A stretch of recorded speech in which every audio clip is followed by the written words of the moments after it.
Entonces, lo que nosotros vamos a notar aquí en los tipos de RPA que existe una diferencia entre cada uno de ellos y tienen sus propias ventajas y desventajas. Bien, muy bien, entonces eso es a grandes rasgos. Vamos a revisar cuál es la característica de estos tipos de RPA. Y en base al trabajo particular de cada uno, el trabajo o la aplicación que le querramos dar, quizás tengamos que utilizar o elegir un tipo de RPA o la combinación de diversos, ¿sí? Es decir, de más de uno de ellos.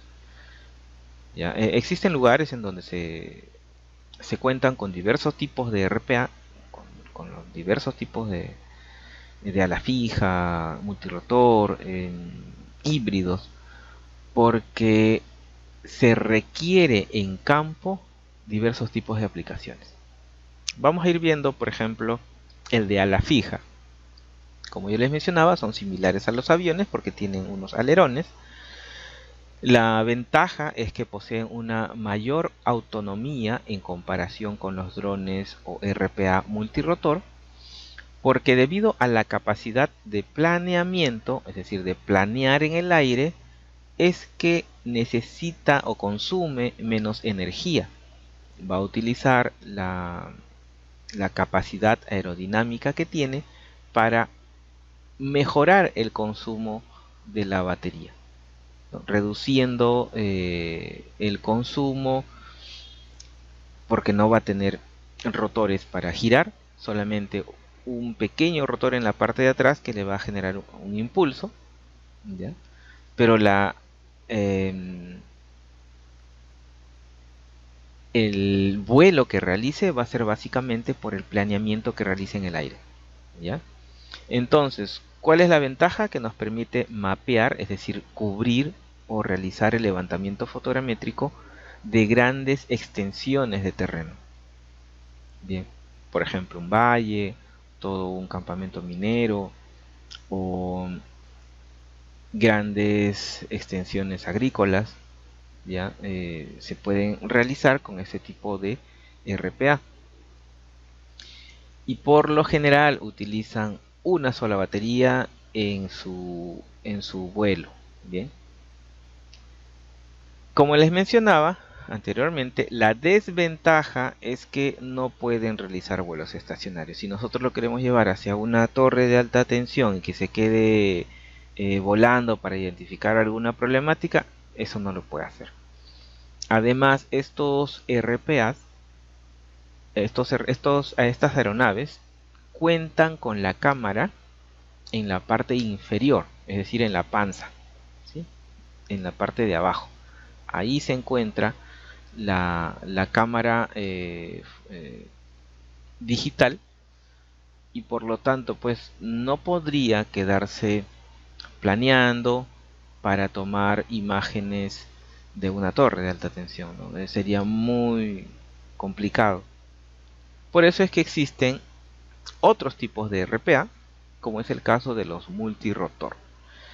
Los RPA multirotor eh, tienen la ventaja de realizar vuelos estacionarios y existen en diferentes modelos, ¿no? Existen los cuadricópteros, los tricópteros, ¿ya? Tipo los helicópteros, y demás RPA multirotor, con 6 rotores, con 8 rotores. Esto básicamente corresponde a diferentes marcas y modelos. Bien, no significa que uno sea mejor que el otro, no es así, ¿ya? Pero sí debemos comprender que a mayor cantidad de rotores, mayor consumo de energía, ¿sí?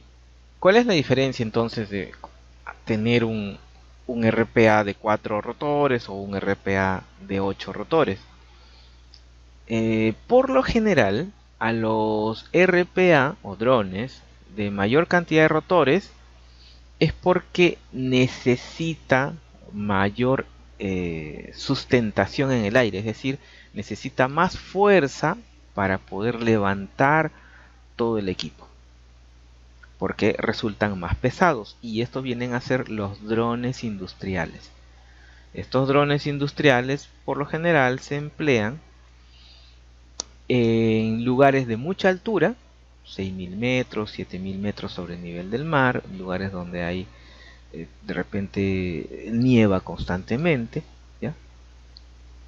Y también estos drones industriales se emplean en lugares con mayor interferencia magnética. Por ejemplo, las centrales hidroeléctricas o aquellos lugares,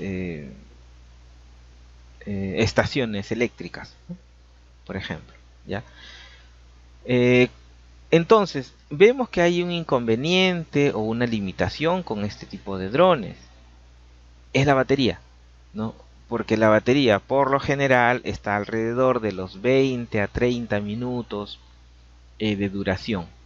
En algunos casos puede durar un poquito más, en otros casos menos, ¿ya? La limitante es la batería. ¿Sí? Hay RPA que se colocan dos baterías a la vez, ¿sí? Consume una, se va acabando, consume la otra. Puede dar una mayor autonomía en el aire, pero esa mayor autonomía no va a pasar de los 40 minutos. En teoría son 45, 47 minutos según los datos del fabricante. Pero ¿qué es lo que sucede? Que estos RPA están configurados para que cuando se queden con 20% de batería retornen al punto de donde partieron. Por lo tanto, ahí también se tiene esa desventaja eh, de tiempo, ¿no? El tiempo de autonomía en el aire, ¿ya? Y ahora, ¿por qué debe regresar cuando tiene un 20%? Porque lo que hace la máquina, lo que hace el software es asegurarse de que le quede la suficiente batería para regresar al punto de donde partió. Y si se encuentra muy lejos, ¿qué es lo que va a suceder? Va a aterrizar de manera, es decir, va a empezar a descender de manera vertical al punto más cercano que tenga. Entonces, si nosotros estamos en un parque y enviamos al dron hasta, no sé, el río, entonces en ese proceso de traslado hacia el río puede realizar mucho consumo de batería. Y después de eso, si nosotros empezamos a hacer toma de fotos y videos, va a seguir consumiendo batería. Cuando ese equipo llegue al 20%, automáticamente va a empezar a regresar. Pero si se encuentra demasiado lejos, los cálculos que realiza en cuanto a tiempo de desplazamiento, la distancia y la batería que le queda, de repente estima que no va a llegar. En ese caso, lo que hace el dron es automáticamente desciende vertical hacia el terreno en el lugar que sea. ¿Y qué es lo que puede suceder? De repente aterriza sobre el agua, o de repente aterriza a la mitad de una calle, de una pista, y lo termina aplastando un vehículo. O como sucede en nuestro caso, ¿no? De repente aterriza en un lugar donde no hay nadie que asegure su integridad, y viene otra persona y se lo lleva. Y vamos a terminar perdiendo el dron. Bien. Entonces, este es el segundo tipo de dron, es el más utilizado, es el que más se utiliza en supervisión. Para supervisión no hay otro dron que los multirotores. Sí o sí se tienen que emplear en supervisión este tipo de dron, los multirotores. Bien. El tamaño, el modelo, eso es indistinto. Vamos a elegir aquel dron dependiendo de las condiciones que nosotros consideremos para el trabajo en particular que estamos haciendo. Ok, ahora tenemos los drones híbridos. ¿Qué cosa es un híbrido? Es la mezcla, ¿no? Es la mezcla de los dos anteriores. Es decir, tienen alas, pero también tienen hélices. Bien. ¿Qué sucede con este tipo de RPA? Se les llama híbridos porque tienen las ambas características, o también se les considera con el término VTOL, por la que son las siglas que representan que el despegue y aterrizaje se realiza de manera vertical. Vertical Takeoff and Landing, ¿no? Por eso es VTOL. Entonces, ¿qué es lo que sucede con este tipo de drones o RPA? ¿Por qué tiene hélices? Resulta que existen lugares donde para utilizar una aeronave no se tiene mucho espacio, son lugares confinados. Entonces el dron tiene que despegar verticalmente y una vez que alcanza una determinada altura, se puede comportar como un avión. Entonces el dron gira, se coloca paralelo a la superficie y empieza a volar como si fuera un avión. Bien, despega como si fuera un helicóptero, pero vuela como si fuera un avión. ¿Ya? Esa es la particularidad que tienen este tipo de drones o RPA. ¿Ya? ¿Y por qué les digo en lugares confinados? Resulta que si nosotros queremos utilizar una aeronave de ala fija, debemos tener un espacio suficiente tanto para el despegue como para el aterrizaje, porque estos drones, al no tener hélices para el despegue y aterrizaje, ¿qué es lo que necesitan? Necesitan tener un campo de aterrizaje, es decir, bastante extensión de terreno despejado para que alcen vuelo y asimismo para que aterrizan de panza. Ninguno de ellos tiene llantitas ni, ni ningún elemento que los proteja. Todos ellos aterrizan de panza. En algunos casos los operadores los sujetan en el aire para que no se choquen ni colisionen cuando aterricen, ¿ya? Este tipo de drones son eh, los que más se destrozan o los que más sufren el problema de colisión. ¿Por qué? Porque al momento del aterrizaje a veces se van de panza y terminan chocándose con alguna piedra o con algún elemento, algún obstáculo en el terreno, porque necesitan una mayor dimensión para aterrizar. Entonces la ventaja con los híbridos es que van a despegar y van a aterrizar de manera vertical, pero el levantamiento lo van a realizar como si fuera un avión, ¿ya? Entonces tiene esas ventajas. Se podrá, ya que tiene multirotor, se podrá emplear para realizar supervisiones, es decir, vuelos estacionarios. No, no, porque recuerden, la cámara igual se encuentra en la panza, se encuentra en la parte de abajo. Entonces no se podría utilizar para realizar trabajos de supervisión o vuelos estacionarios que nos permitan obtener imágenes y videos de un determinado lugar. Entonces ese equipo no. Listo. ¿Qué dicen ustedes? ¿Qué dron debemos elegir? ¿Cuál nos vamos a comprar? ¿El de 2.000 soles? ¿El de 25.000 dólares? Hay uno de 230.000 soles, ¿no? ¿Cuál nos va a servir? Bueno, va a depender del proyecto que estemos realizando. Va a depender de los resultados que querramos obtener. Recuerden que los drones mini, miren ustedes, son bastante pequeños, son ligeros, pesan 249 gramos y son más económicos. ¿Nos va a permitir realizar trabajos de supervisión? Sí, son multirotor.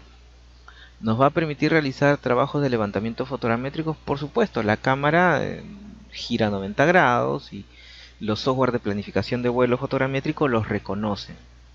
Muy bien. ¿Cuál sería la desventaja? La desventaja es que no son drones industriales. Si queremos hacer una supervisión en lugares donde hay torres de alta tensión, entonces el magnetismo del lugar sí le va a complicar el vuelo, es decir, va a perder la comunicación entre el dron y el control remoto. Bien, los drones industriales sí tienen esa ventaja que se pueden realizar los vuelos en esas zonas que son un poco más complicadas, ¿ya? Bueno, entonces puede ser un Mini o pueden ser los drones tipo Phantom. o los Mavic. Dentro de los Mavic existen diversos, el Mavic Enterprise, el Mavic Multiespectral y el Mavic Thermal, ¿no? Estoy hablando del Mavic 3. Cada uno de ellos tiene sus ventajas también, ¿no? Por ejemplo, si queremos hacer un trabajo de análisis de vegetación, sí o sí necesitamos un Mavic 3 multiespectral, que son los más... Recuerden que eh, son estos drones pertenecen a la marca DJI, y la marca DJI son los que más se han introducido al mercado, no solo al mercado nacional, sino en la mayoría de países. Entonces, es lo que yo he colocado aquí también, pero existen otras opciones, ¿ya? Por ejemplo, este de color naranja se llama Wintra One, no pertenece a DJI. Igual, este otro equipo, este otro dron, el Quantum Infinity, tampoco pertenece a DJI.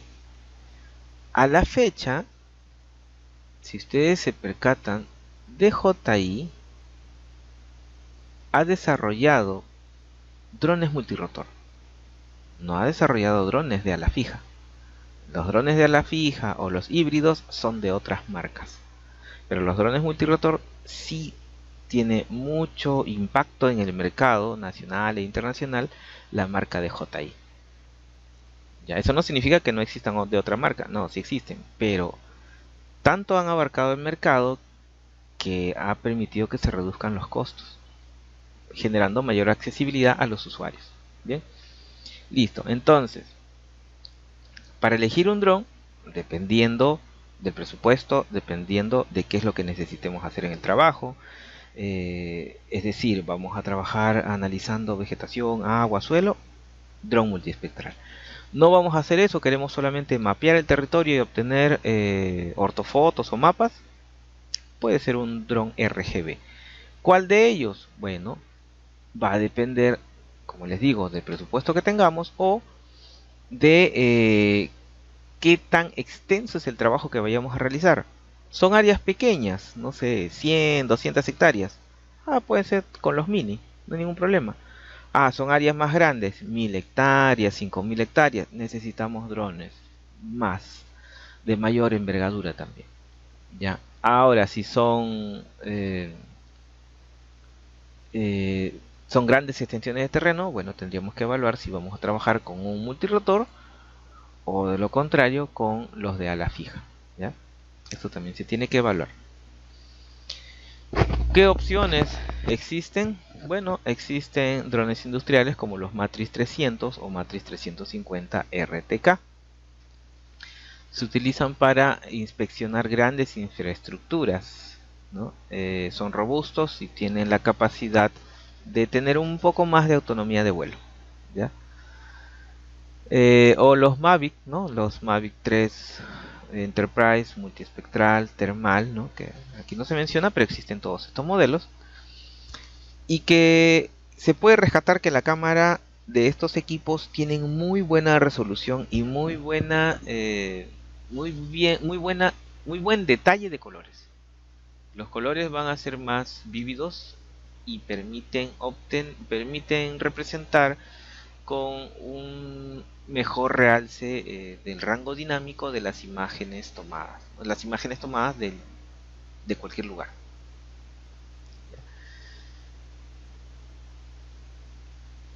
También tenemos los DJI Mini 3 Pro y 4 Pro, por ejemplo, ¿no? Son opciones económicas, son compactos, porque sí, son muy pequeños y se puede llevar en el bolsillo, ¿ya? Y por ejemplo, quienes realicen sus revisiones de campo, se recomienda, ¿no?, que puedan utilizar este tipo de drones, ¿no? Porque es como llevarse una cámara o llevarse un GPS navegador, ¿ya? Son pequeños, son compactos, son ligeros. Como les dije hace un instante, pesan 249 gramos. ¿Esto qué significa? Que no tenemos que cargar con tanto equipaje en campo, ¿no? Porque eso se va a utilizar en campo. Lo lanzamos, ¿ya? Y vamos a poder recubrir un área mayor al área que cubramos y solamente nos desplazamos a pie. entonces realizar un trabajo con estos mini es muy ventajoso. ¿Bien? ¿Qué otra opción tenemos? Ya unos drones un poquito más grandes, como es el de Jair 2S o 3S. La ventaja de esto que posee vuelos inteligentes, su cámara es de alta calidad y también posee sensores de detección de obstáculos. Los mini no todos tienen sensores de detección de obstáculos.